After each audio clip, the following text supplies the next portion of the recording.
ఈ పాతకాల పద్ధతి. ఇప్పుడు మేము వేయించి పిట్టు దాంట్లో ఏమేమి కలుపుతారమ్మా? కలిపేటప్పుడు సరే, అయితే బాగా వేయించిన తర్వాత మిక్సీ వేసుకోవాలి.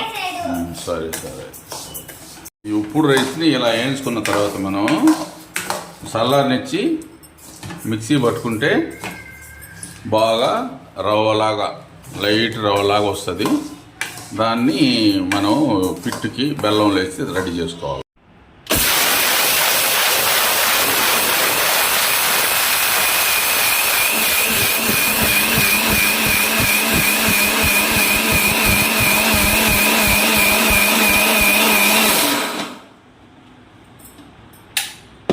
మిక్సీ పట్టుకుంటే బాగా వచ్చింది పొడి, పిండి బాగా వచ్చింది.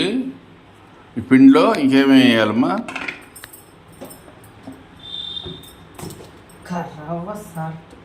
కరవ సాల్ట్, చిటికెడు సాల్ట్, ఇంకా వాటర్లో కలిపి ఇడ్లీ పాత్ర రేకుల్లో పెట్టి ఉడకబెట్టుకోవాలి.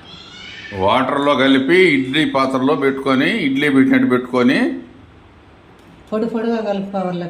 పొడి పొడిగా కలుపుకొని ఇడ్లీ పాత్రలో పెట్టుకొని ఆవిరిచ్చిన తర్వాత దించేసుకోవాలి.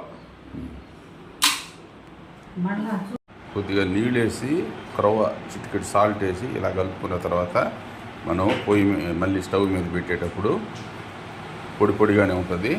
బాగా ఉడికిన తర్వాత నెయ్యి పోసుకొని కలుపుకొని తింటే ఏమా టేస్టు, బలము. ఇది ఓల్డ్ ఏజ్లో అదే మన పెద్దోళ్ళు చేసి పెట్టేది. ఇలా ఇప్పుడు పిట్టని మంచి బలంగా ఉంటుంది, తినచ్చు. ప్రెగ్నెన్సీ అది డెలివరీ అయిన వాళ్ళకి కూడా ఇలాగే చేసి పెడతారు. పిట్టు బాగుంటుంది, తినాలి. మీరు కూడా ట్రై చేయండి. రెసిపీ కావాల్సింటే పెడతాను. Okay, thank you. మనం ఇడ్లీ పాత్రలో ఇలా పెట్టుకొని బాగా ఉడికింది.